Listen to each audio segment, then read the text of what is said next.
I got a question for you. What happens if you drink too much alcohol? Anybody got any ideas? Raise your hand. Say it loud. Huh? Alcohol poisoning. Any other ideas? Yeah. Scream it out real loud. Throw up? Good. You get sick. Absolutely. Any other ideas? Yeah. Goes to your liver. All right. Let me ask you this. Did any of you think of this one? See if we can pop it up on the screen. Anybody think of that one? Yeah, you die. Okay, remember I told you alcohol is a poison? You have too much alcohol content in your body. You die. There's a magic level at which you become dead. All right? And if you think this isn't a likely thing that's likely to happen to you, every year on college campuses across this nation, okay, we lose about 50 students a year to drinking too much alcohol. They literally drink themselves to death. Okay? So that's how important this is. Now, once again, I know what you guys are thinking. All right? Not me. I would never be that stupid. That's just Darwin's theory of natural selection. Those people were too dumb to survive in the gene pool, and I would never be that dumb. I would never consume that much alcohol. That brings us to the second thing. Number two thing you got to understand about alcohol, in addition to it being a poison, is it causes people to make, cue the slide. Am I right? Stupid decisions. Let's put it this way. Raise your hand if you know the person who's drank too much. If you've seen a person who's drank a little bit too much. Yeah, pretty much everyone, right? Now, let me ask you this. How is it that you knew that person drank too much? They were acting like an idiot, right? Right? Okay, this is what alcohol does. Here's the context, and this is probably as important as anything else you need to know about alcohol and all other drugs. The first thing alcohol does is it goes to your prefrontal cortex of your brain. That's the part that's right behind your forehead, right above your eyes, okay? And that's the first part of your body that gets impacted by alcohol. So, what is that part of your brain responsible for? Judgment, impulse control, and regulating emotion.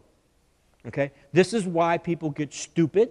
This is why people get emotional. And this is why people do dumb things after consuming alcohol. All right? We're running short on time, so I want to show you some slides. I want you to see the numbers of people sitting in state prison who are drug identified. All right? You're going to have impairment ability to drive. Alcohol is going to affect your ability to drive a vehicle. As a matter of fact, I have to share this concept with you while I'm skipping through that slide. Research shows the very first drink you take, your ability to safely drive goes down. Not the second, not the third, not 0.08. Your ability to safely operate your car goes down with drink number one based on the research. You can't monitor all the things around you.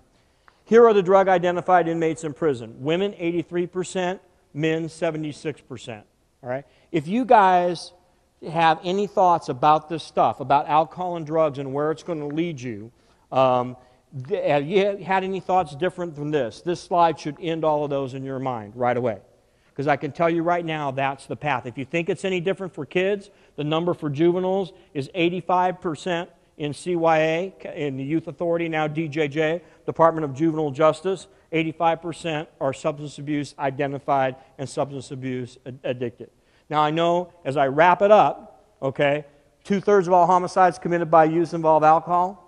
All right, and about 95% of the kids sitting in juvenile hall have drugs or alcohol or marijuana in their background. Okay, that's how big this stuff is. All right, now I know what you're thinking. Well, wait a minute. You're an adult. Can adults consume alcohol? You guys just have to understand that the legislature didn't make the 21 law because they don't like you. Okay, they made the 21 law because your brain and your liver and your body are still developing. The two areas of the body hit hardest by alcohol are the brain and the liver. Okay? Now, the stage of mind that you're going through right now in adolescence, that part of your brain that's the judgment that keeps you from doing stupid things isn't fully developed yet. Does it make sense that if you put a drug that's going to impair a partially developed brain in terms of judgment, that's going to have a bigger effect than a fully developed brain? Absolutely. Okay? You guys will not finish this development process until you hit your early 20s. And that's why the law is where the law. A recent article had a great phrase for it. In adolescence, your brain is like a car with a great accelerator and no brakes. Okay? And that's what adolescence is. So that's why you have to take this information and you have to use it when you make decisions. And use that part of your brain, that stuff that's there, that will help you make good decisions. Learn from the lessons that people go through so you don't wind up in those same decisions. I want to thank you guys. You've been a great audience.